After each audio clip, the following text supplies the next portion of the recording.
Em Alverca, Jerónimo de Sousa sobe ao palco para traçar a linha de partida. Quer reconquistar a Câmara de Vila Franca de Xira. Outra linha de partida, ordenado mínimo, nada menos que 600 euros. Nesta nova fase da vida nacional, caíram por terra os argumentos do desastre. Deveria, se tivesse avançado a proposta. Foi chumbado na Assembleia porque não foi apoiada nem pelo PS, nem pelo Bloco de Esquerda. PSD e CDS também no rol das críticas. Durante a tarde em Caneças, concelho de Odivelas, onde a CDU é a segunda maior força política. Sem verbas para o Programa Especial de Realojamento desde 2009, acusa o secretário-geral do PCP. A lei das rendas agravou a situação. Há gente sem casa. Bem podem PSD e CDS andar pelo país a prometer a terra do leite e do mel, que não se livram de terem a sua marca e particularmente a marca da Associação de Cristas. A terra do leite e do mel, que não se livram de terem a sua marca e particularmente a marca da Associação de Cristas. A terra do leite e do mel, que não se livram de terem a sua marca e particularmente a marca da Associação de Cristas. A terra do leite e do mel. You need a formulation of basic income that maximizes work incentives. So you need a demographic, you need a dividend with no tax back. And how do you know if you succeeded? Well, you know if you succeeded if you increase labor market attachment among your target population. How's the story told? It's told in a language of the market. It's told in quite neoliberal language. Well, remember the context we're dealing with here. From the perspective of North America, Finland has a very well-developed welfare state. Thank you. It has a strong history of solidarity. But that history's been challenged for the last 15 or 20 years by a number of policies. North America, Finland has a very well-developed welfare state. They could have tried to shift. It has a strong history of solidarity. But that history's been challenged by 20 years by a number of policies. Finland has a very well-developed to connect with, tried to shift into solidarity. It has a strong history of solidarity. But what if that history's been challenged by 20 years by a number of policies? The problem to be solved in Ontario is quite different from the problem to be solved in Finland. The stated purpose is to reduce the depth and breadth of poverty. There's a clear recognition that existing welfare state policies create gaps in coverage.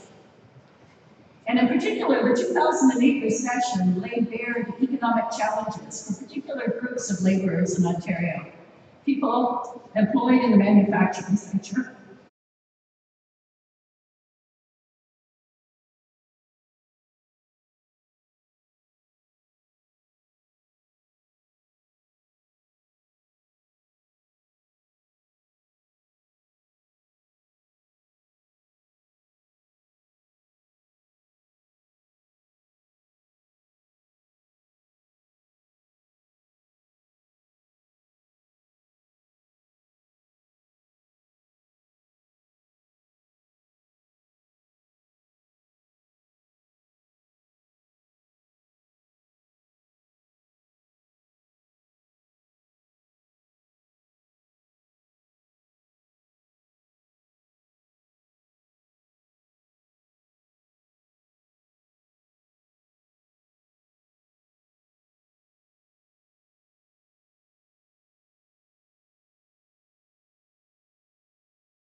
of Y Combinator, the largest and most well-known startup in Silicon Valley. But we get all kinds of interesting, and I love this particular statement. Even if people gamble it all away or uproot their lives to start a business in Guam, the checks will keep coming. Right? Definition of basic income. So the target population, focus on young people, formulation of basic income, a demograph, a social dividend, no tax back rate, certainly not a basic income, and it's individually based. We're not dealing with families here. And how do we deal with success? Well, Sam Altman didn't tell us what Liz was going to tell us in a minute, what success means in the case of Oakland. But the language of the story gets told is very, very different. If Finland was talking in neoliberal language about attaching people to the labor market, Ontario was trying to co-opt the language of social justice to talk about expanding the welfare state. The language coming out of Silicon Valley is again quite different, and there's a much greater focus on libertarianism. What's the context? The context is, I think, a belief that the economy is headed into, so we're going to get a greater homogenization of these stories, a greater sharing of evidence, a greater sense of what success means in each case. So the process of evaluation is by itself entirely new layers of thinking. This is a narrative, I think, still in play. Thank you.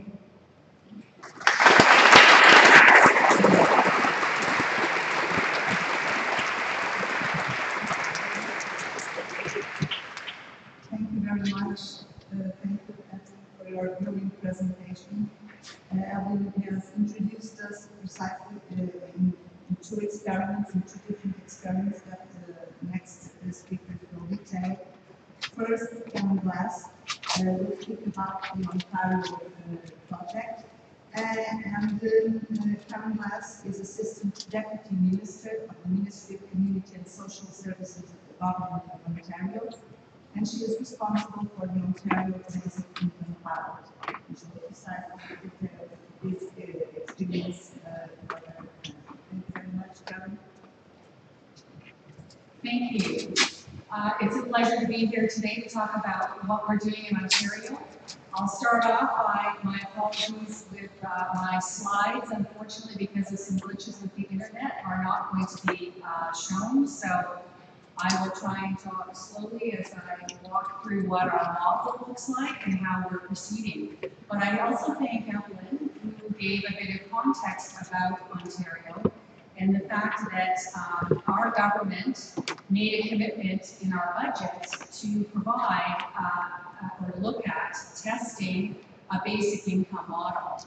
And as I talked and was asked to lead this initiative, I did ask for sort of some principles that we would go by.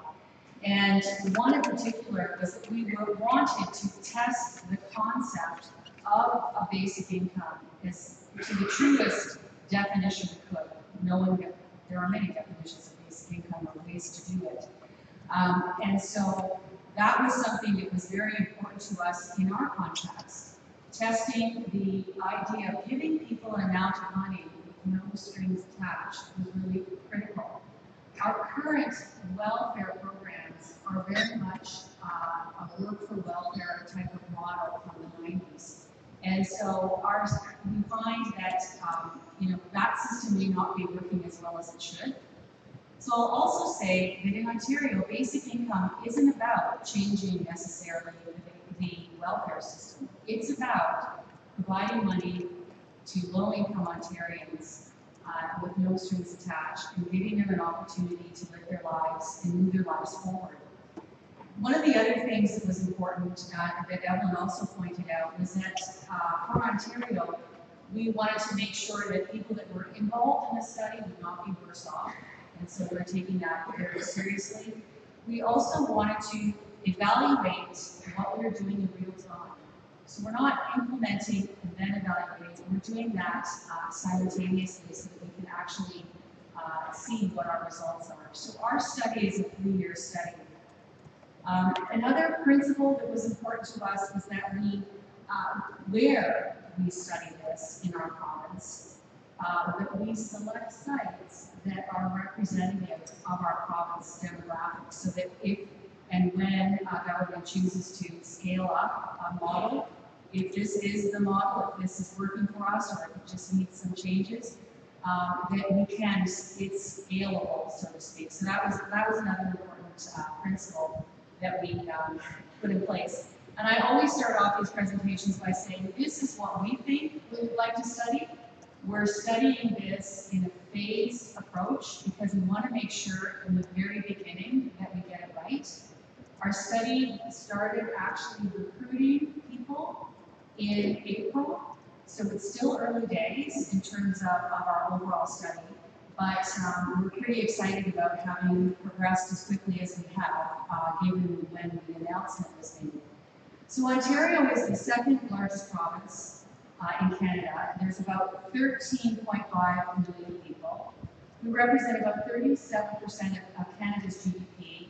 And right now we have an unemployment rate of about 6.5, which is actually the best we've had in about 10 to 15 years. But while we know things are starting to change in our economy in Ontario, it's not happening fast enough necessarily. As Evelyn also noted, the jobs just aren't necessarily, the types of jobs aren't necessarily there. And we are seeing that people are just not being able to enjoy or get involved in the economy the way we would like them to. So the group that we're really looking at are low-income Ontarians. And of that group in our study, we know that about 30% of the people we're looking at are actually on our current social assistance program. And about 70% that we're looking at are working poor, or people that are in the labor market in some way. Some of those people aren't even attached to the labor market, but they are living in low-income scenarios. So what are we trying to test? We thought a lot about this. What do we want our outcomes to be? It looks like we might have my presentation, which is great. Thank you, Roberto. So we're testing the idea that if someone gets a basic income, they can make ends meet. They can experience less stress, anxiety, and have better health. In Ontario, our healthcare spend is a big part of our provincial budget, and we know that poverty and the social determinants of health really lead to people who are impoverished have worse health outcomes. And that is an expensive thing when you think about the longer term, broader system.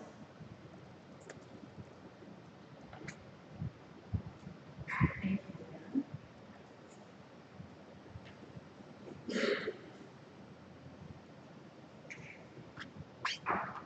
So, as I said, we're testing the idea that if someone gets a basic income, they can make ends meet, which is something that is very much part of our current economy in terms of people's expenditures on things like hydro and childcare, etc. That they can experience less stress, anxiety, and have better health. We hear that a lot from people in our social assistance programs. There's a lot of anxiety about just trying to get up every day and do what they have to do, be it free jobs, what they're trying to do, to be able to settle and actually stabilize their lives somewhat. Ultimately, we think that by letting people have a chance to stabilize and think about their lives and make decisions about what they would like to do with their lives, that they would actually be able to make those decisions on their own without having a caseworker or that kind of intervention. That people are quite capable of knowing what they'd like to do once they've had a chance to stabilize. So our model, as we've already, Evelyn's already chatted a little bit about, it is based on the negative income tax. We are looking at a tax credit. It's not an actual tax credit yet, but it's like a tax credit that decreases as income increases. So we very much know that in Ontario, people do want to work. My experience has been that people who are living in low incomes are no different than anyone else. People would like to work, they want to be active in the labor market as well as in their communities. So we do expect that people will be somehow attaching. Eligibility, we are looking at ages 18 to 64 to be a part of our study. We also have a 12-month residency requirement. That's probably one of the, there's only one or two major requirements. That's probably one of them. We did that because when we went out to consult with Ontarians, many people were concerned that if we just piloted in certain sites, that people would move to those sites. And so we wanted to keep the communities we chose static. Income tested. The amount that we chose is actually, we took the low income measure and we set the amount of our basic income at 75% of the low income measure. That's about just about 17,000 per year for an individual and about 24,000, a little more than 24,000 for a couple. And we chose this amount because we thought, and this was also advice that we had received from Senator Hugh Siegel, who wrote our initial discussion paper, that this was probably a minimum amount to at least start to test. Because in Canada, when you add the other refundable tax credits and other benefits that families get, it did provide more income to the actual family. The other thing that we've added to our design is we did allow for some benefits. So these benefits are primarily for the people who may be on our social welfare program, who may be invited to apply and be part of the pilot. We will let them take from their existing welfare system their drug and dental amounts with them. So that's something that we think will have certainly a real impact on the study as we go through and see what's happening. But it's important to note that if you're on the basic income, you can't also be on social assistance. This is a very different type of pilot and study that we're doing, and so we want to actually study it as the basic income. We are also adding a disability supplement, which is $500 per month. And our pilot size is 4,000 participants. The methodology that we're using to evaluate, first of all, as I already said, is real time, and we're using a randomized controlled trial approach. So, with those of you who are very familiar, I'm sure, with the randomized controlled trial approach, we are looking at individual outcomes and impacts through the study. But in one of our sites, we will also be looking at community impacts, because we're interested in what is the response in communities when people are receiving an enhanced amount of money. The three sites that we have are in Brantford, Grant County, and Hamilton are considered one whole site. And that's, again, we wanted to pick sites that were representative of the Ontario population from a perspective of rural, urban, and urban, so that we have enough of a mix to be able to, should we scale this. Thunder Bay is a northern community in Ontario, and again, that would be a place where we would also be experiencing, maybe also a little bit in Hamilton, in Brantford and Grant County, but we will also be looking at how we work with our Indigenous people. So this pilot I'm telling you about, this design now, is really about the mainstream. We are actually doing a separate parallel process with First Nations, so people living on reserve, to do a pilot on a First Nations as well. The third site is Lindsay, and that is just a small town. We're looking at sort of a concentration of people in a small town in sort of, I guess it's northeast of Ontario. We've started our study already in the first two sites, so Brantford, Grant County, and Hamilton we started, as well as in Thunder Bay. As I said, we have started. We started slow. We're really ramping up our recruitment efforts now as we go forward. And we started in April, as I said, so we're moving forward. We expect to bring Lindsay, the third site, on a little bit later this month. So we'll start recruiting for the participants then, as well as we're expecting to bring their First Nations pilot on at that time. It's, well, a little later in the fall.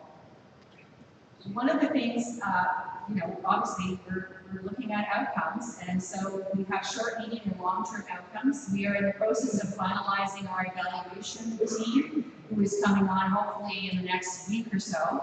We've had an interim evaluation team and experts that we've been working with through the whole process of developing this. But some of our short-term outcomes are increased food security, reduced stress and anxiety, recognizing that in the short term we'll probably be looking more at qualitative types of outcomes.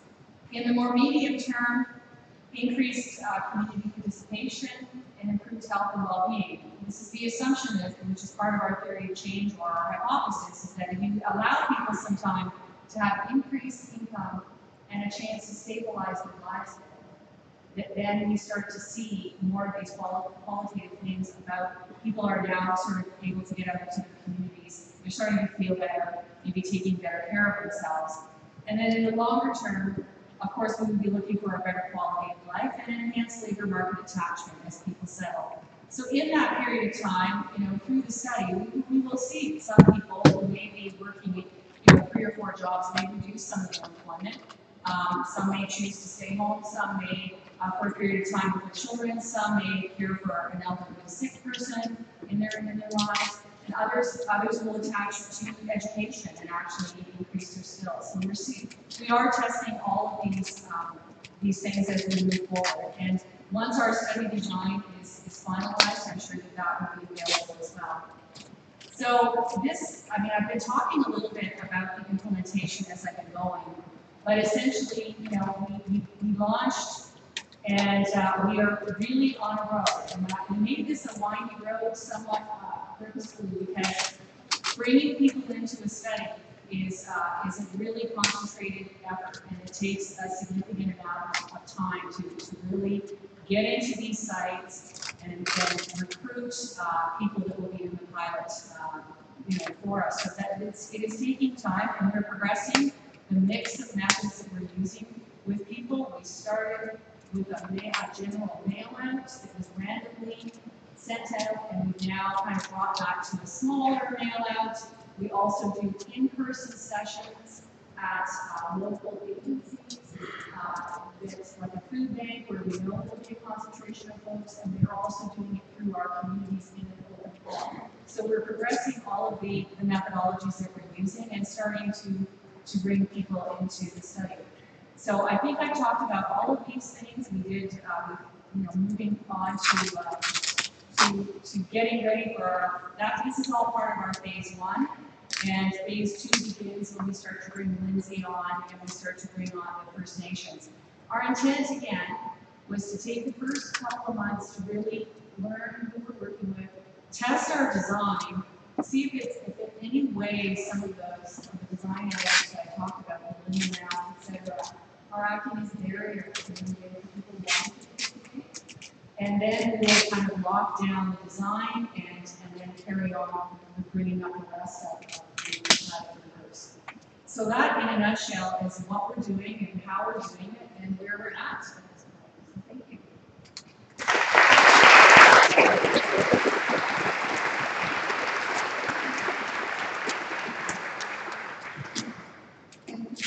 For this excellent explanation of the Ontario program.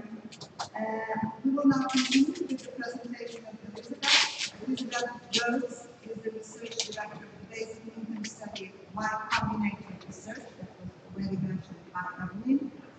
She completed a joint PhD in social work and political science at the University of Michigan in 2016, where her research focused on health and education provision in informal settlements, workforce development, and poverty prevention and alleviation strategies. Elizabeth also holds an MPS Master's from Michigan and a Bachelor in Government and Economics from Georgetown. Thank you very much, Elizabeth, for coming. Please be my guest.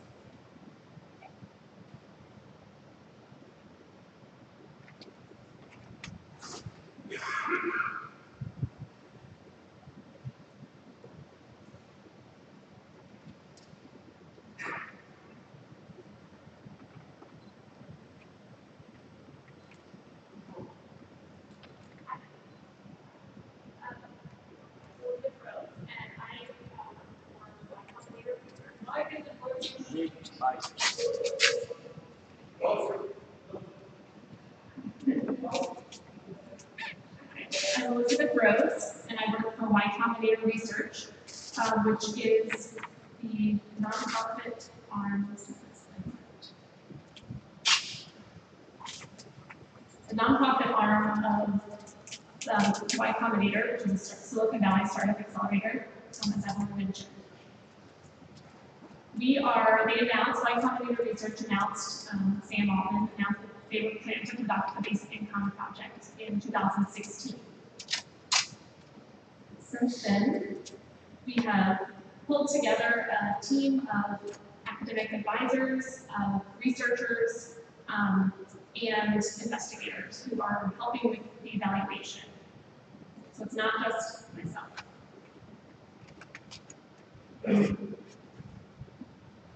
So the idea for this study did start as more of a utopian vision for what happens when robots take all the jobs.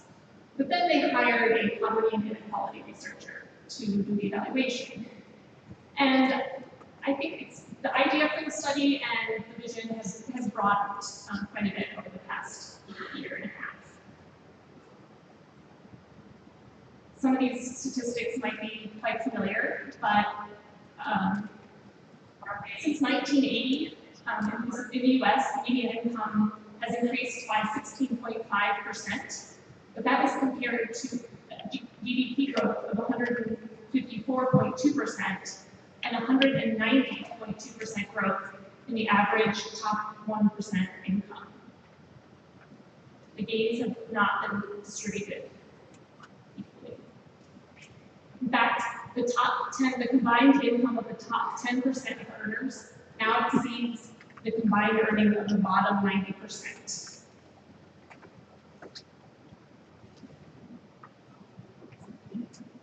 Intergenerational mobility has plummeted. 90% of individuals born in 1940 earn more than their parents. And that figure currently is about 50%.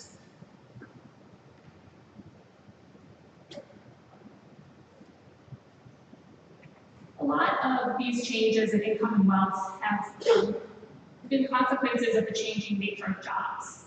Between the 1960s through the 1990s, there was about an average of 25% employment job creation growth in the US. Since 2000, though, we see about a 6.5% increase, or 9.1 million jobs. However, over that same time period, between the past 10 years, 9.4 million more people are employed in alternative work arrangements, like contractors or the gig economy, where income is much more volatile. So this number actually exceeds the number of new jobs created.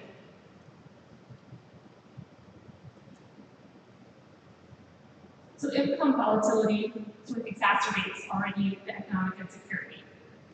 A study by the JP Morgan Chase Institute found that 55% of Americans experienced more than a 30% month-to-month change in income. That was figures 74% for the bottom income quintile, and 70% for ages 18 to 24. And among individuals 25 to 34, oftentimes we think about starting a family, that figure is 66%.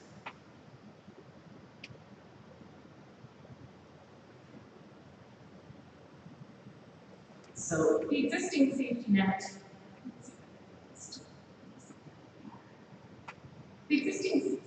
cuts poverty by half.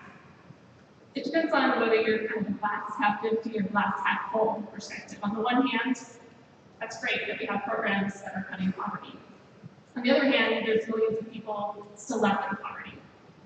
Strengthening these programs is important, but so many people are categorically ineligible for assistance in the US.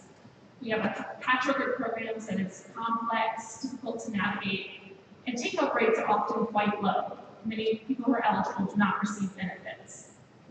And once again, millions are still in poverty.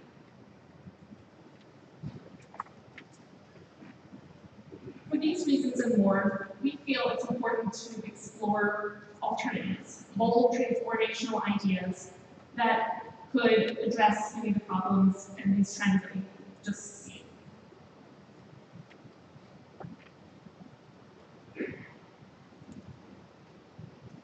I'll talk in a minute about this feasibility study we just completed, but I wanted to tell one story. So there's a young woman named Brianna, and when I randomly knocked on her door a little over a year ago, she was staying at a friend's house. She had part-time seasonal employment and was sort of bouncing from friend to friend, from couch to couch, and unable to find a full-time job. In the years since, she has moved. She moved outside of Oakland to Antioch, which is a bit more affordable housing. She has an apartment, and she's working a full-time job with regular 9 to 5 hours. And in the evenings, she is providing free childcare for her brother's kids while he works alternative shifts. Obviously, not every story is going to be like this. This is just 1 year. But the difference it has made in her life has been surprising to us just from 1 year, but also just very transformational for her. So we all know that there are many potential positive impacts of basic income. We could end poverty as it is currently defined. We could promote growth, by encouraging investments in human capital, spark entrepreneurship, give people the freedom to define their own lives, and even promote civic engagement. But the question for us is, how do we design a study that can test these and some of the other theoretical benefits?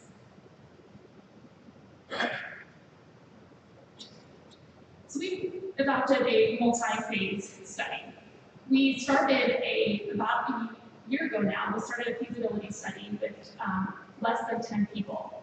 We were going through the institutional review board at Stanford with protection of research with human participants, and we could not enroll more than 10 people. And we used that opportunity with these 6 individuals to just broadly test some of the operational aspects of the study. So 3 of these individuals received $1,500 a month for the past year, and the others received $50 a month as a control group. It was really just, can we do this? We're working with the governments on how this affects existing benefits, so we wanted to do a small sample to see if this was even possible.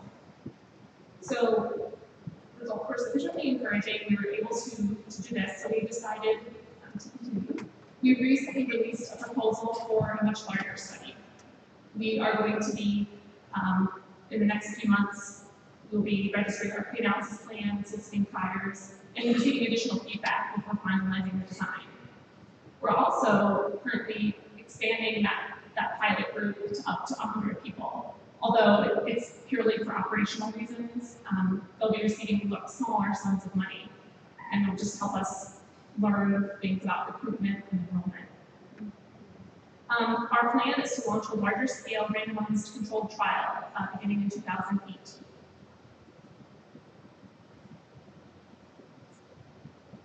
So our approach is to do a randomized control trial. We will recruit approximately 3,000 participants randomly across 2 US states. They'll receive $1,000 per month. The majority of people will receive the income for 3 years, but some will receive it for 5. Now we do have, this is not a universal, a test of universal basic income. We do have an income cap. The individuals whose household income is over the median are not eligible to participate, and will be undersampling at the higher levels. We've also restricted it to individuals aged 21 to 40. That's our current plan.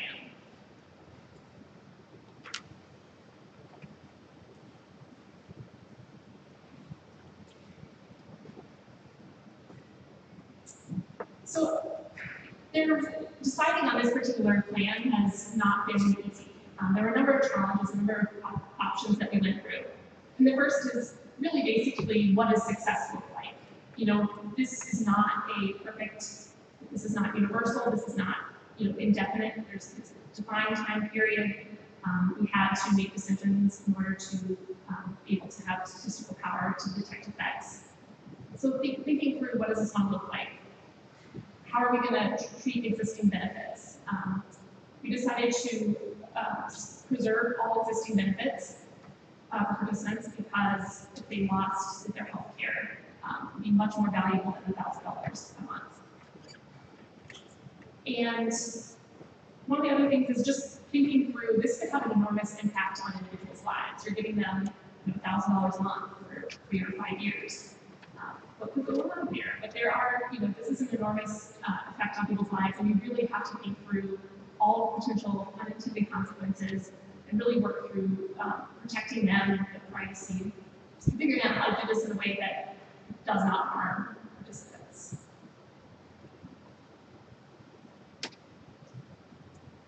So our approach, as I said, the bulk of it is a quantitative randomized controlled trial. We'll look at what happens when individuals receive the basic income each month for 3 or 5 years. For this, we'll have defined, narrow research questions with specific measurable outcomes. We're looking at a large enough sample size to be able to detect statistical significance in effects between the control group, which will receive $50 a month, and the treatment group, which will receive $100,000 a month. We'll be measuring this from administrative data, surveys, and financial transaction data on savings and expenditures. At the same time, we're going to have a significant qualitative component to this story. And this we want to the study. We want to know how and why receiving a basic income changes people's lives. We'll be able to explore broader questions, try to identify the mechanisms of impact. And this is what's really important, and what constraints and challenges do people face. I think the idea we expect, or some people expect, that giving people this money is huge, like bold transformations. And that's not going to happen. This is not a ton of money, and they live in a society with certain structural conditions. And so we really want to identify, what are the challenges and constraints people still face. We're conducting in-depth, in-person interviews, as well as open-ended survey questions.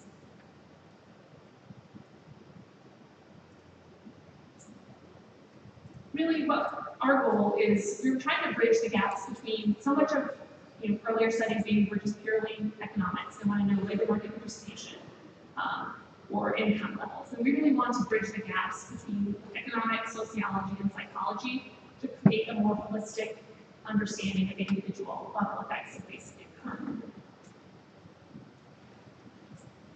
So going first broadly, we have a long list of outcomes, and we're currently doing power calculations, refining that somewhat, but I'll just give a broad overview here. So one thing we're looking about is well-being. Are people happier, healthier, more secure, more hopeful about the future? Measuring subjective well-being in that sense. Health. So how will mental and physical health change? Could be, direct improvements that we see in either health, self-reported health, hospital visits, or changes in biomarkers that would indicate future diseases. Do people purchase healthier food? Are they less stressed?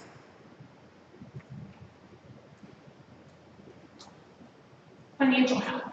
Now, people say, oh, if you give people money, they're going to be more financially healthy. But what we're really interested in measuring is resilience. I think 50% of Americans, or 52% of Americans, could come up with $100 for an unexpected expense. And we really want to see, are these individuals with this money able to be more resilient? Could they handle an unexpected shock without filing for bankruptcy? That type of thing. Are they saving, making investments? So one of the things we're interested in also is time use, and not from the perspective of, that includes employment, people working, but also are people taking time, taking care of children or elders. Various ways that people are spending their time, and not only that, but how do they feel about this? So there's so much a debate about the meaning of work, and as I said, we don't expect, none of the people in our pilot quit a job, and in fact, all of them, or 2 of them worked more. So I think the idea that people are just going to quit working is not something we expect to see, but we do want to see people's timings and how they feel about that time. Also, how does decision making change? So there's a burgeoning literature on scarcity that suggests that lack of money impedes sort of cognitive functions in a way that leads to short-sighted decisions. And if you're given sort of this long-term security, does that change some of your decisions and how you make your decision-making process? One of the reasons we actually are looking at individuals 21 to 40 is many of them we expect will either have children or have children during the process, during the study. So we really want to look at some of these child outcomes. Do parents, spend more time on daycare or spend more time caring for their children? We'll look at outcomes in terms of academic performance and attendance long term.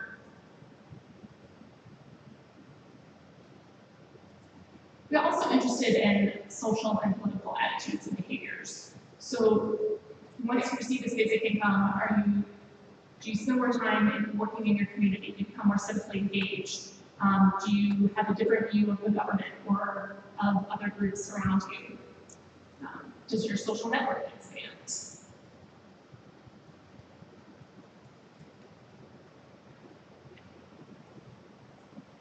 That's a brief overview. We have our website, which has a much more detailed overview of our study and our proposal, and a way to provide feedback. So thank you, and I look forward to receiving feedback and sharing more about our progress in the coming years.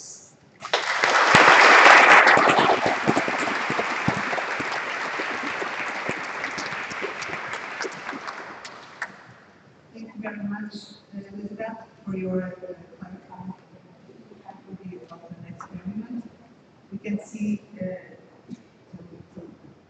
moment that we have different several types of experiments regarding basic income, notably in the developed world. We have referred the Finland experience, Ontario experience, now Auckland experience. And now Joe is going to speak, referring to a different context, referring to cash transfers in the developing world. Joe Houston is the Chief Financial Officer at Give Directive, a non-profit devoted exclusively to delivering unconditional cash transfers to the extreme poor. Prior to having Give Directive's finance function, Joe spent 3 years managing operations for Give Directive in Kenya and Uganda, including leading the launch of Give Directive's 26,000-person experimental evaluation of universal basic income in Kenya. Joe joined Give Directive after working in the research and trading departments of the U.S. asset management firm Bridgewater Associates. Thank you very much for being here. Thank you, everyone, for having me. The sort of quick goal for my presentation today is to describe what Give Directly is doing. For the past year or so, about 100 people have been receiving a universal basic income payment, and they'll continue to receive for another 11 years. Later this year, we'll launch a full study of a basic income where up to 26,000 people will receive some type of cash transfer. My goal is to explain what we're doing, situate that within the broader context of the evidence around cash transfers in the emerging world, and tell you a little bit about those 100 people who've been receiving a basic income so far. So what we do is fairly straightforward. Give Directly is a nonprofit that raises donations from different types of donors all over the world and distributes those funds in the form of unconditional cash transfers to some of the poorest people in the world, living in Kenya, Uganda, and Rwanda. To date, we've raised almost $150 million for direct, unconditional cash transfers, and we've enrolled over 80,000 households to receive some type of cash transfer. We're able to stay fairly lean. We have people go door to door and collect data to sign people from our program, send payments through mobile money directly to individual cell phones, and then follow up from call centers based in Nairobi, Kigali, and Kampala. As a result, 90% of our budget is able to go directly to the recipient, where they will cash out at the end. As we've been sort of distributing these funds, we're constantly doing different types of research, and this is where basic income fits in. To date, we've done a research study evaluating the impact of a one-time cash transfer. We have a study in progress evaluating the long-term and macroeconomic effects of one-time cash transfers. We're looking at the importance of different types of transfer timing and information we provide to cash transfer recipients, as well as the effects of inspirational videos or the effects of cash transfers on smallholder coffee farmers. The reason why we deliver cash transfers is actually also fairly straightforward. There is a mountain of evidence coming from the developing world showing that if you get cash in the hands of people who don't have very much, they spend it well. Now, the specific context can vary a lot, as can the structures of those cash transfers. But what's consistent is you can see people spending money to improve their lives. We saw the sort of initial emergence of evidence coming from Latin America, with studies in Mexico and Brazil. But those initial results quickly got replicated all over the world, including by people in this room, like in India. And again, while the sort of specifics might vary, the positive effects you see from getting cash into people's hands is remarkably consistent. What's also consistent is a lot of the worries people have about cash transfers don't show up in the data. So a Harvard and MIT meta-analysis of 7 randomized controlled trials of cash transfer programs looked at the sort of work effects of receiving a cash transfer. What they found was that recipients of cash transfers either worked the same amount as they did before, or even worked more. Similarly, a World Bank summary of 19 cash transfer studies that measured consumption of different goods found that people who received cash transfers either consumed the same amount of, quote, temptation goods as they did before, or actually consumed less.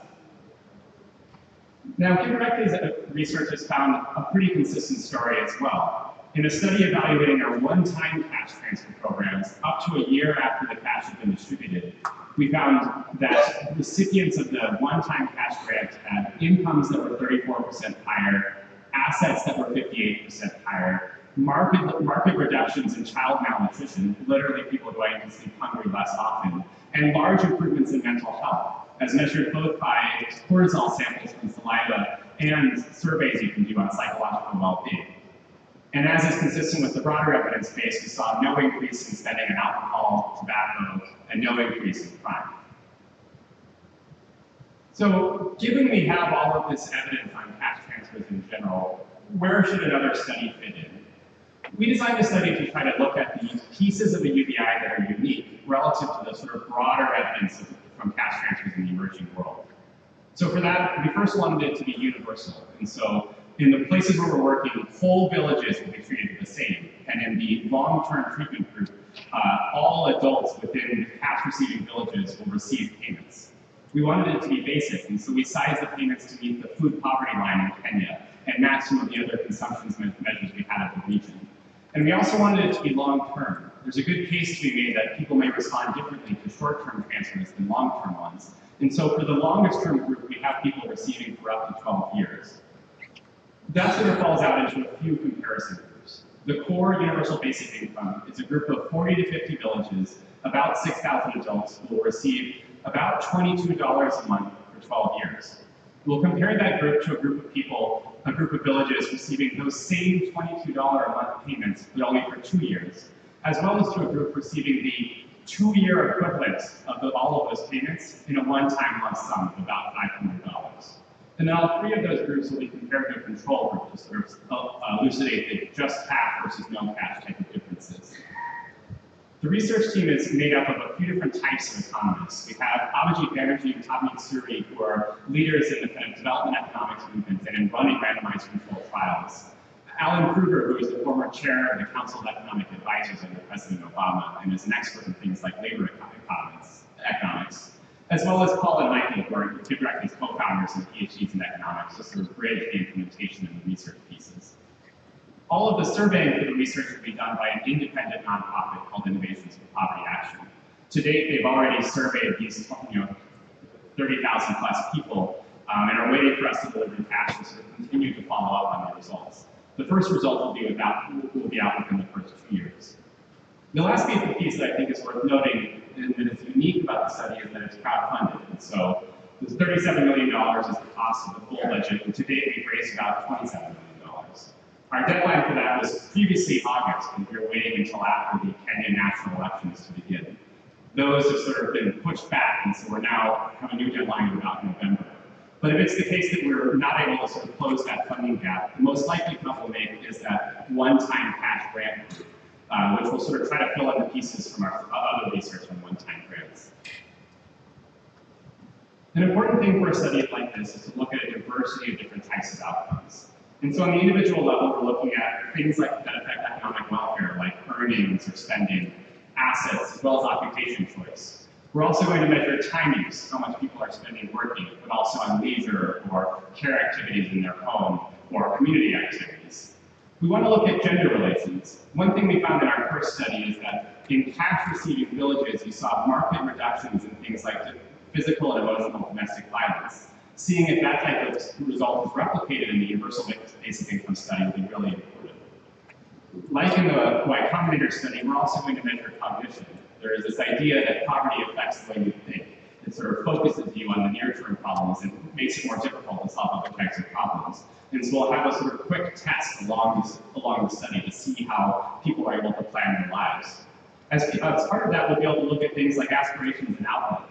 Literally, when you ask people, how are they thinking about their lives? What types of dreams feel possible for them or their children? How do you see that extend over time as people receive more cash and maybe more security? An advantage of randomizing at the village level is you get to track community effects quite well. And so we'll be able to look at the village level at economic effects village-wide, as well as village-wide access to things like health, education, and water facilities, road access, community engagement, and crime. And for all of these sort of different types of outcomes, we'll be able to compare them across the different cash transfer groups. And so between the 12-year and the 2-year group, we'll be able to see is there a big difference between receiving it for a long time versus a short period. We might also find that in the cash grant group, that different types of outcomes or goals map onto different types of cash transfer structures. For example, if you're looking for more investment or entrepreneurship, it may be that one-time grants do a better job. Well, if you're looking for more security and mental health improvements, it may be that recurring payments do a better job. And then because we'll be universal within all of these communities, we'll be able to see how recipient characteristics affect the outcomes, whether that's income and income levels, age, gender, income and occupation, things like that. We'll be able to sort of cut the data that way to see what types of people are affected by a basic income differently. So I told you about those 100 people who've been receiving a basic income for about a year now. That's given us an opportunity to test out a lot of sort of different operational pieces of delivering a basic income for 12 years. But it's also given us an opportunity to ask people who are receiving a basic income what it's like. And I want to give you a sense of things that they said. And I cannot caveat enough that this doesn't have a control group, that they're talking to us and not an independent research organization. And the sample is quite small. But I still think it is informative to see what people who are actually receiving a basic income think about it. So an easy thing we got to ask people is, how does receiving a basic income affect how you feel about work? And so overall, about 5% said that they were too sick or too old to work anyway, and they're glad to have the security. Well, everyone else says that they'd like to work the same amount or work more. And the sort of stories within that give you a sense of why. So Bencher says that receiving these payments has not changed how much I feel like I need or want to work because I have not achieved my dream fully of poultry farming. Duncan wants to pay for school, and sort of build a house at the same time, and so he can't. So he has to continue working in addition to saving the basic income payments. Well, Mary is too old and weak to work, and so she's relying on the basic income payments to support herself. You're also seeing things on the kind of social dynamics, both at the community level and within households. One thing that we've seen is very, very common is the desire for people to turn small basic income payments into bigger things that you can make investments with. And so something we've seen take off in the village is something called table banking, where you can imagine you getting together with a group of people you trust most in the community, writing down a ledger, and each month one person receives all or part of everybody's basic income payments. And so this is a clever kind of social financial engineering to turn basic income payments into big lump sums. And we've seen that take off all over the village. Groups of sort of elderly women who trust each other, younger people, men, etc. One thing we were worried about operationally is whether it's be seen as threatening to households that we're giving to individual people instead of the sort of household as a whole.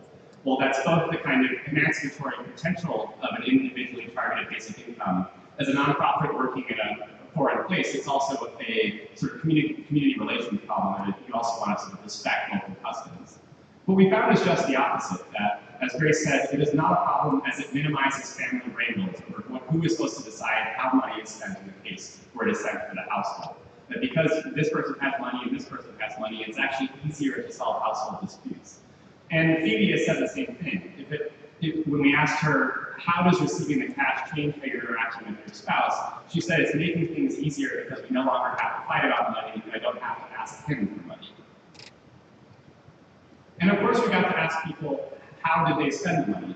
And one thing I want to leave you with is the experience of walking around this village. Because so much of the debate about basic income has these sort of dueling assertions of these people who, once they have any type of security, will begin drinking all of the money and not doing anything, versus these sort of instant people who are just waiting for a little bit of cash to become startup engineers. I think both extremes seem strange as you're walking from house to house. But one thing that is overwhelming as you're doing that walk is the diversity of life choices and the quality of planning. And so Irene split some of her transfer between purchasing a goat for about $12 and then keeping some of the money as savings. Eric spent most of his money on a fishing net, saved some of the money in Mshwari, which is a digital savings product linked to the mobile payments, and then bought some small fish like anchovies for a snack. Frederick spent most of the sort of one transfer worth of money on clearing school fees. Secondary school costs money in Kenya, and so put most of the money there first, and put the remaining towards sort of daily consumption. We saw Lynette add capital to her shoe business, and Grace paid a lot for medical expenses, at least in this transfer. Thank you.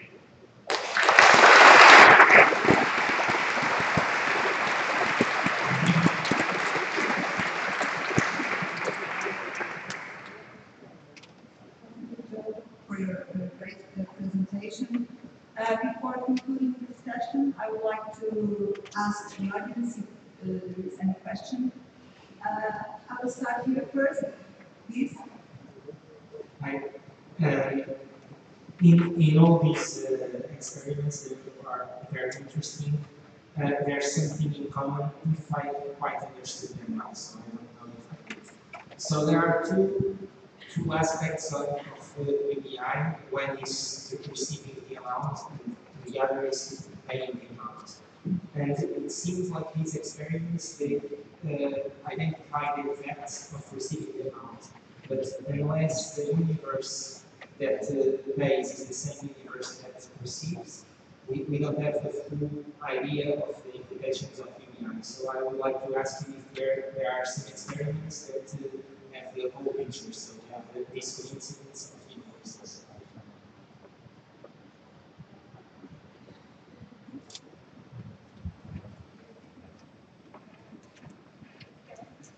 Well, I'll try. So in Ontario, the broader context of what we're looking at is also our overall income security system.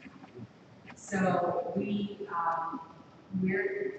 as the government are testing a big part of what we're doing is a different way of providing money to people in low income, which is very different from how we're doing in the social systems. But the other benefits that people can get and other tax credits and things that other government, like our federal government gives, for instance, we have to now study what does that mean in a basic income world. So there will be actually what we call sort of system outcomes that we'll be looking at to see, is it more expensive? If so, where and why? Aside from the people being better off, how does that actually translate back to what we're doing in our childcare system, in our welfare, our social welfare system, our children's welfare system, as well as our housing system? So we have to start looking at all of those impacts. Part of what we're trying to do with our community-focused study in Lindsay is getting at some of the sort of those market trends, but we as government have to look at that ourselves as well, because they all interplay with each other. So. Thank you. Next. Here first, please. From Finland. It was really nice to hear what you are doing in Canada and US. And in Finland also, our discussion was more many-sided than the actual trial technique. It was the easiest way to put in the trial because they give those unemployed basic income users exactly the same amount they would give as unemployment benefit. The difference is if they find some short-time or part-time job, they can keep the basic income. But if I find one day, get 100 euros, I finally get 15 euros of that for myself, and the rest goes to taxes and losing benefits. So they do now only experiment with working force, but we have had all the aspects you are discussing in Canada.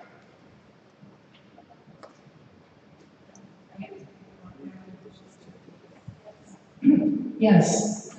Yes, I'm aware of the fact that the experiment got narrower at the application. I should also say that I caricatured these stories a little bit, partly to highlight the differences between the approaches.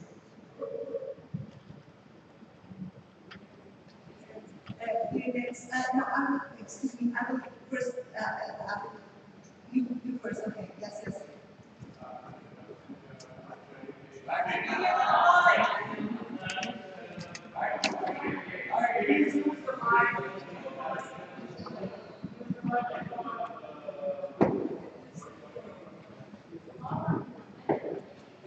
So I have a question concerning the experiment in California. From what I understand, you tell people, okay, we give you money for free, and now please tell us something that we like to hear. In terms of, how do you feel about this, and what are you going to do differently as well? How can you make sure that people do not feel that they should give you answers that you would like to hear?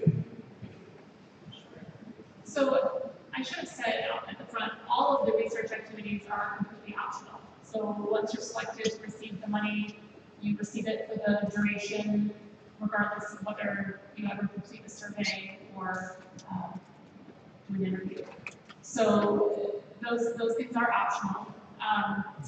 We also, the subset of people that will actually receive interviews or be interviewed is small. I think we're looking at about 200 people to follow more closely so that, for the most part, it will be hands-on. In terms of, whether people respond, we're really framing it as not we're trying to show the basic income is a great idea. In fact, we're not even really calling it basic income. They're going to figure it out, but we're calling it more of an income supplement. And so, we genuinely want to know, whether good or bad, what happens. And so, they do not have to talk to us in person. A lot of these surveys, first there's a research firm that's going to do the in-person enrollment. A lot of the shorter surveys will be web-based. So we're hoping that people will not be biased in any way. And again, they don't have to participate.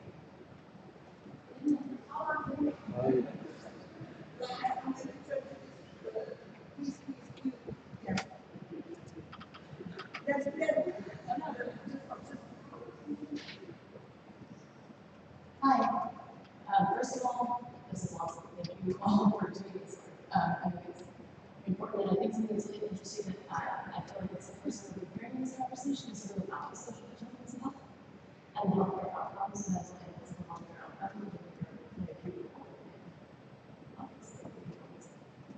the work. I guess the question that I have is how are you measuring community engagement, individual effects, and mental health outcomes? So I know you were saying you do processes and stuff, so obviously that's interesting, but also just are we just using surveys that are standardized, how do we come in for that, how we're going to do certain expensive work, and how we're just thank you.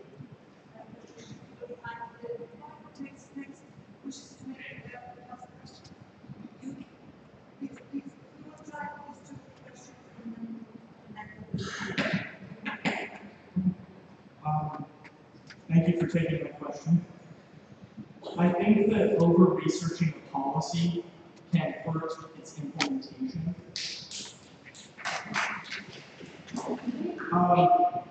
In some ways, politicians are going to draw whatever conclusions they want from studies, regardless of the outcomes, which is why we see pundits still complaining about alcohol use and other very developed myths. Studies also have limitations. It's hard to get funds. Selecting individuals doesn't model community effects. And a government would be much better at implementing policy at a larger time window and a larger scale.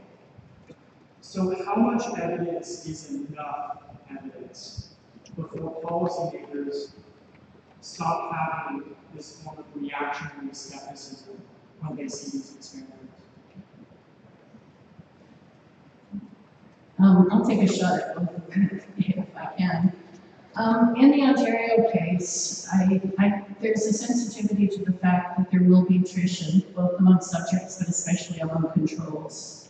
And so there's no focus on using standardized instruments, things that have been used by Statistics Canada for 30, 40 years, so that we can create synthetic controls in order to find out what the impact of these things are. So we have some very well-developed health surveys, for example, and labor market surveys and so on. There will no doubt be pressure. There is, and this relates a little bit to the second question. There's a lot of pressure to research everything, to just take a scattershot approach.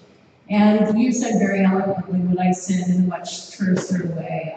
One of the problems is that when you gather the evidence, it's very likely that you're going to find something like community involvement declines, mental health improves, people don't help their kids with their homework anymore, but they feel a little bit better about their economic resilience. Maybe they spend a little bit less time in the hospital for X, but a little bit more time for Y. I mean, you're going to end up with a whole lot of mixed results. And if you're not very careful about defining the project in a very narrow way, you do exactly that. You generate all this result. And especially in the case of a government-run project, the government will be accused of cherry-picking the evidence. Whatever happens, they will say, well, we're not going to introduce basic income because of X, Y, and Z, or we are going to introduce it because of A. You have to be very conscious of that, and I'm very sensitive to the fact that researching the project is a necessary, an almost unavoidable temptation, but it's very important not to do that.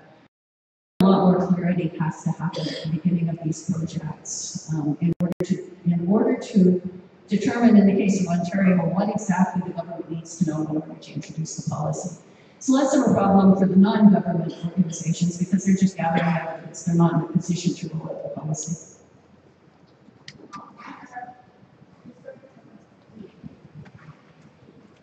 Sean Healy, Social Justice Ireland. First of all, I just want to say a very sincere thank you to Evelyn for highlighting an issue that I think has been one of the key missing pieces in the basic income work across the world, and that is the need to recognize the obvious, that in fact there is a context in the story, and without both being consciously addressed, basic income will not be progressed. I might then, just the same question to the three other speakers. Hugh Siegel is mentioned by Karen of Ontario. We brought Hugh Siegel to Dublin in 2008 for the PN Congress, and it's wonderful to see him advising you now. The question I have is, why is the Parliament agreeing to do this now? The question like, why now? Why are they doing it? The same with the experiment in Portugal. Like, why now? I know this is kind of at one level, sort of the next simple explanation, but it seems to me that there must be a more complex motivation that drives it to produce the kinds of money and the kinds of initiatives that are happening. And particularly, I could get no sense from Give Directly where the motivation is coming from. There's no, I haven't heard much of anything. In fact, or give directly to 147 million or whatever to that be seen in sort of various, it seems remarkable. Where is the value coming from in that situation? Thanks. Sure, I can start with Give Directly. And so I'll give the sort of organizational story and the sector story. The organizational story, I think, is fairly straightforward. We've built a track record delivering and testing cash transfer programs. As we've seen the kind of debate over basic income spike up again, it was a pretty good opportunity to frame that debate in terms of the evidence and test some of the untested questions. I'll quibble a little bit with the sort of question about whether or not there's enough evidence. I mean, I think the question we're debating with basic income affects trillions of dollars in social sector spending and most of the budgets that are sort of we use to help poor people. And so I think evidence is remarkably useful to sort of do that well. You might reasonably ask, what is the evidence for the current things we do? And in many cases, that evidence is quite poor. And so you might think that the comparison is unfair. But Give Directly as an organization saw a debate that was fundamentally about how does a type of cash transfer work? And we saw a pretty good opportunity for us to influence that debate.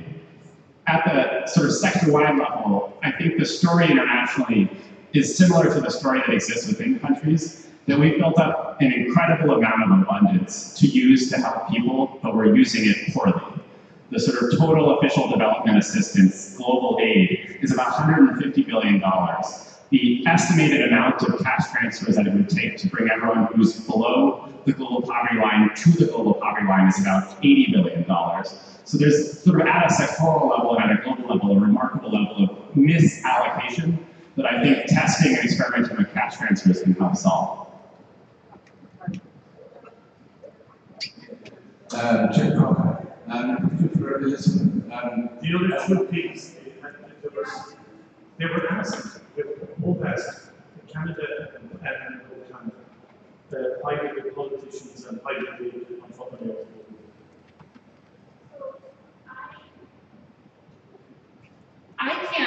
I was brought on as a researcher after the project was announced, so I can't directly speak to why, but I think it originally did come out of, so Sam Altman is the president of Y Combinator, and he established, along with Elon Musk, OpenAI, which is a nonprofit research group looking at like generalized artificial intelligence. And so I really do think that for Sam, the impetus for the project has the thought of what if this works. I think right now, one of the reasons in terms of the funds and people coming together, it is one policy, although there are very different visions for it, but it is one policy that receives somewhat of support across the political spectrum.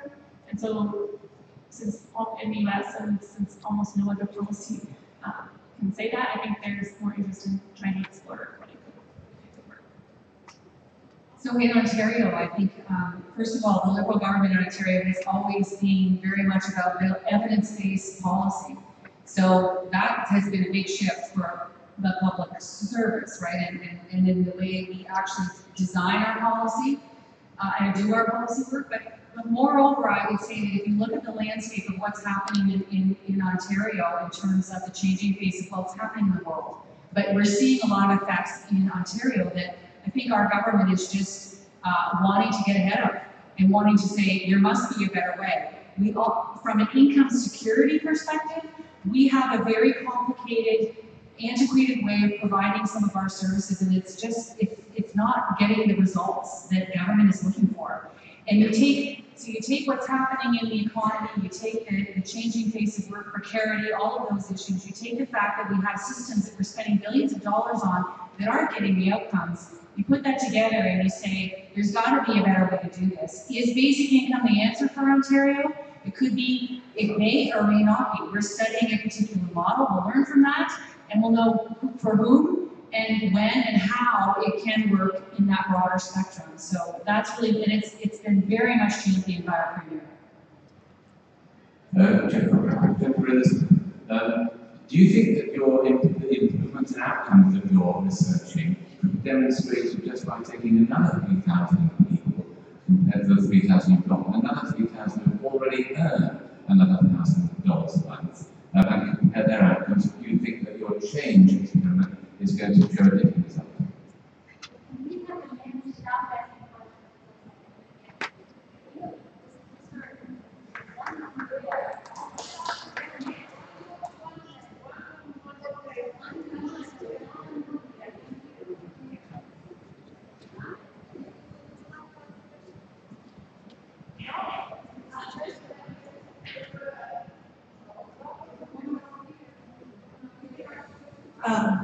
I'll add, Alicia Kronberg from the United States.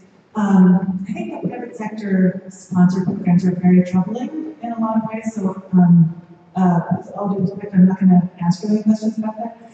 But in Ontario, I think that's very promising. And I wonder, Evelyn, thinking about your work about income and what we all learned in North America about what happened in Manitoba, I wonder whether you all are concerned about running out of time if the Liberals are voted out of office, if the current progressive mood wanes, and whether there's any way you could move faster toward actual policy with an actual minimum income program as opposed to an experiment before we run out of political impetus, as happened with the minimum experiment in Manitoba.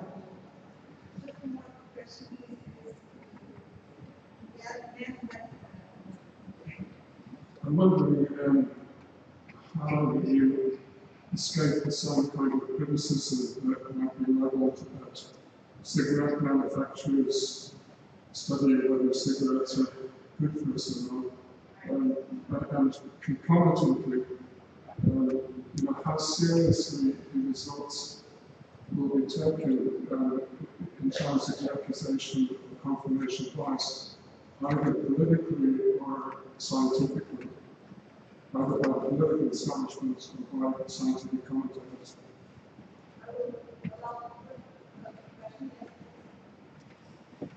Thank you. I found the presentation fascinating, especially the discussion of the narrative lived experience. One of the things that I've researched, that people who have achieved freedom in work, they're achieving a passive income between $3,000 to $145,000 per year passive income, and it has had life-changing transformation effect in their lives, not only in terms of well-being, but their health, or not needing to take their blood pressure tablets anymore. It's all to do with that freedom that we achieve from that work, and it has been transformational. And I think one of the things that we talk about global social movement is actually a global social movement of people trying to escape work.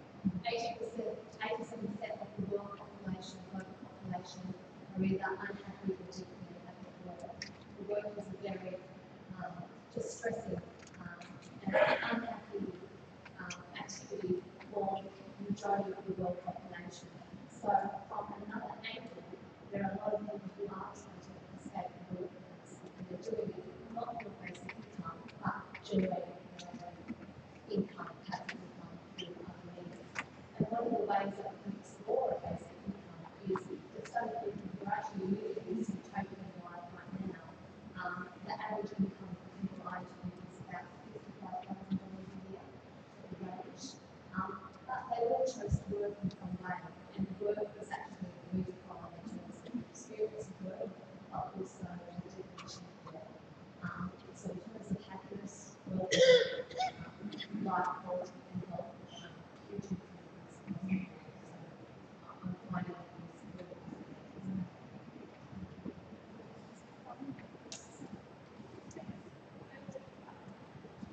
I'll talk a little bit about the independence and research being taken seriously. So I think although the initial funds came from St. Holland, I am in no way affiliated with.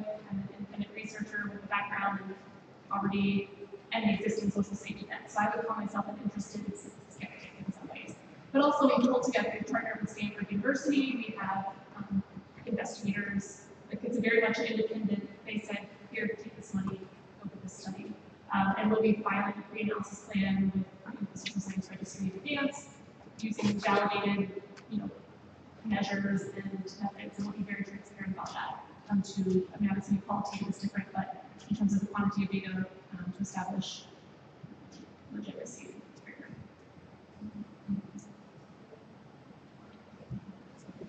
I can talk independence. And so first of all, Give Directly as an organization doesn't have a strong UBI in particular view. My own personal bet is that we'll find that for most of the outcomes you care about, increases in earnings, things like that targeted large grants are probably better. That's what we typically do. But if you really want outcomes associated with a floor that's a security, UBI will be better. And so my guess is we'll get sort of a menu of cash transfer options that we would then choose from. In terms of how you structure a study so you don't let that type of thing influence it, one thing we're doing that I think is helpful is totally independent surveying. And so it's another organization with different staff collecting the results. Pre-registering the study before you get started. And so you can sort of post publicly, this is how we're going to conduct the study, this is the data we're going to collect, this is the analysis we'll do. And then people can sort of hold you to producing that research. And so that's really important for making sure it's not cherry-picked after the fact. And the last piece, which I think is important for sort of trusting results and also answering some of the questions about can't we just look at people who are slightly richer, is using randomization and having a control group. That if you just look at people who are slightly richer and say that's the effect of having more money, there's selection bias. People might say those people are different. But if you randomly assign otherwise identical villages or people to receive cash or not, and compare those against a other randomly assigned control group, that helps isolate the effects you're looking for.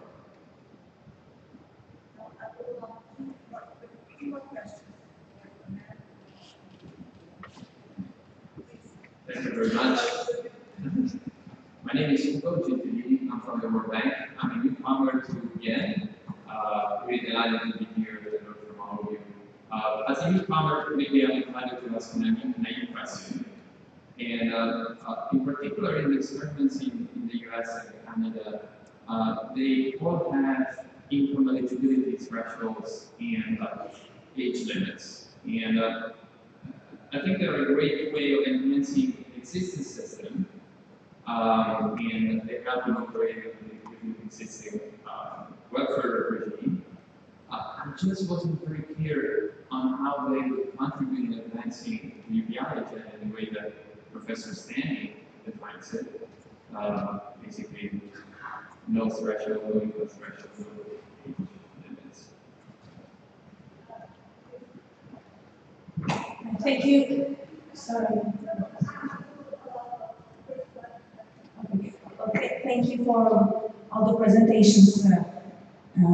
I think it's in a way it's interesting to see what is happening when people are providing with financial income. But in case of the experiment in Canada and USA, I don't really see how it is an experiment about the universal basic income because it lacks the important aspects, mainly the universality and the long-term financial security, which was stressed in case of Give Directly. And I think that if you do the research the way you proposed, you miss the potential effect of the universal basic income on the labor market, meaning how the labor market itself, the institution, will change if people change their behavior, their action collectively. So in a way, you are still testing only a variation of means-tested social welfare and not the universal basic income.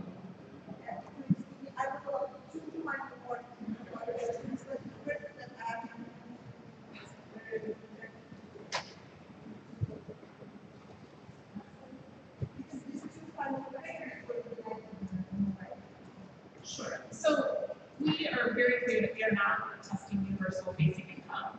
We view this as a first step as part of a broader research agenda. When you think about this existing safety net in the US, it's almost no cash. We've moved so far away from cash. And the idea, that's people's first. Oh, people are gonna, it's gonna be inefficient or ineffective. And so this is definitely, as a nonprofit research organization, the cost of doing a saturation study where you give it to entire communities is just too large, and we hope that to produce results that will lead others and make it government to engage in more studies. That's really the goal here, is let's take a first step on something that's seen as somewhat out there. So we recognize there are limitations to the study, but given all the constraints, this was sort of what we thought was the best first step.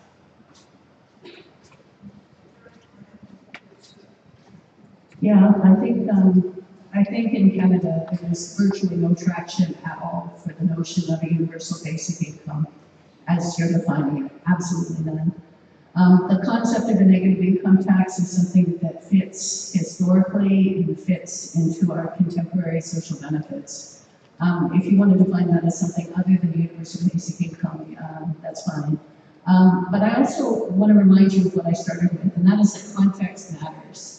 In Canada, we have virtually no supplements for low-wage workers, low-income workers. The kinds of benefits that many European countries take for granted simply don't exist in North America. We have basic welfare with a whole lot of restrictions on how it's delivered. We pride ourselves on the fact that it's a little bit more generous than in the US, but that's setting a pretty low bar, right? If you compare Canada to most European countries, we're starting from a very, very different place. Two final questions. And yes, of course. Okay, question to, well, Joe, Karen, and Elizabeth. Where you are now, if you could go back in time, right, what would you change? Name one thing that you would do differently given what you know now in designing the project, implementing it, and so on.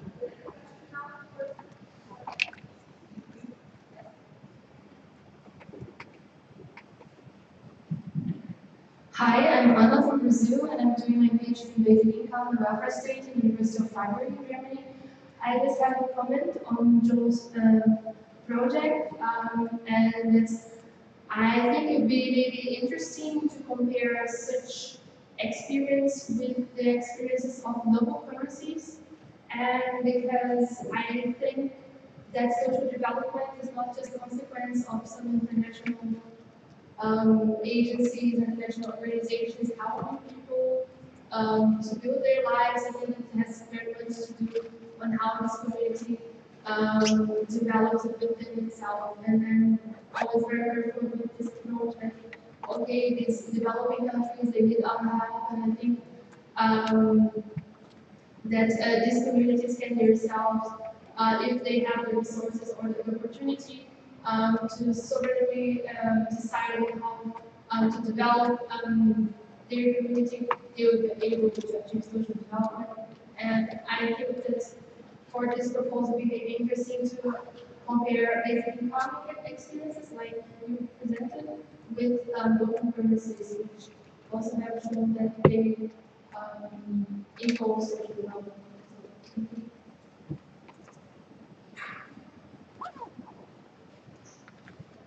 I can answer sort of two combined work to me, give you guys a little more time on what you guys wish to do differently. I think there is a ton of different types of operational and sort of framing types of decisions. The one that's hanging over us the most is actually which we started earlier, that we were sort of waiting for to sort of coordinate around national elections. Those got delayed, and now we're sort of sitting on a bunch of money and want to deliver it to people. And so I think our sort of most correct is we wish we just sort of pushed forward and gotten started much earlier. I think on the kind of local cash grant programs, one thing I should note is Give Directly seems big when you talk about $150 million, but by far and away, the biggest distributors of cash transfers in the emerging world are working with governments. And most of the research we're doing is trying to research, because we're small, we're trying to sort of research different things that can inform those policy programs. And so we're meeting semi-regularly with the Kenyan government, we talk to the Indian government, and what we're trying to do is figure out what questions are you guys interested in and how can we test those. We're not trying to sort of create a shadow government in this sort of emerging world space. And so in Kenya, a debate that's active is a sort of push towards universal pensions. A universal basic income seems pretty far away, but a universal pension where all elderly is covered is a really big deal. Similarly, most of the current Kenya cash transfer programs are very, very targeted. And so they're targeted towards people who traditionally can't work because it's politically easy to do that. So it's targeting people with disabilities or the elderly or orphans. And so a lot of where we can be useful is showing the effects of cash transfers on people who can work but are just poor. And so that's a little bit about how we think about how we engage with sort of local governments and things like that. It's absolutely trying to sort of be a partner and a research lab, not a replacement. I think for me, it's kind of a loaded question because there's lots of things I'm always looking back on. But I think in general, I would say two things. One would be that I would have pushed for this sooner in my government's mandate, because they're coming to the end of their mandate. And if we've been talking so much about income security and change in our welfare programs, and this is all the same basket of things we're talking about. And the other one I think is most critical, I think, is that this is about change. It's about social change. It's a journey. It's about not thinking in the constructs that people want to think in, because we've been running our social systems and our programs the same way for decade after decade. We had a big moment in Ontario when we went in the 90s to work for welfare, which was a paradigm shift from how we did social policy. And now it was so controversial. It makes me laugh because I lived through all of that. I worked in policy in that. And now here I am sort of trying to change back the other way kind of thing. It's so entrenched in the way we think about the poor and the attitudes we have. And it just isn't part of reality in 2017. And we have to push a change agenda for the way we want to live and the way we want people to be able to live and interact with the education system or the healthcare system or whatever system it may be. But there's that narrative has to be big, bold, and strong. And that, I think, is one thing that we could have done a lot more of. And we're trying to in our poverty strategy, but it takes time. Well, thank you very much for